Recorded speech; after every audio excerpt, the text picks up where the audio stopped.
नमस्कार, मी कीर्ती गायकवाड। स्वागत आहे आपलं आय न्यूज 28 मध्ये। चला तर मग जाणून घेऊयात महाराष्ट्रातल्या ताज्या घडामोडी। तासगाव पोलिसासह उपविभागीय पोलीस अधिकारी उतरले रस्त्यावर।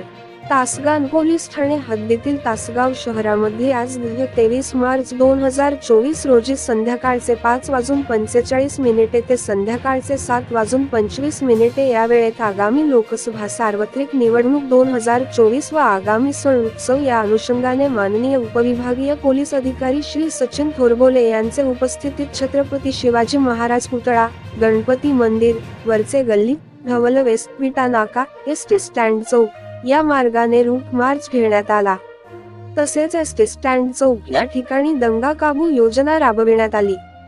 सदर रूट मार्च व दंगा काबू योजनेसाठी एक उपविभागीय पोलीस अधिकारी, एक पोलीस निरीक्षक, 6 सहाय्यक पोलीस निरीक्षक, पोलीस उपनिरीक्षक, 27 पोलीस अंमलदार, 32 होमगार्ड तसेच CISF कडील 2 अधिकारी व 53 जवान, 5 वाहने सहभागी झाली होती। सांगली जिल्हा संवाददाता सदाशिव गणपती पोतदारची रिपोर्ट।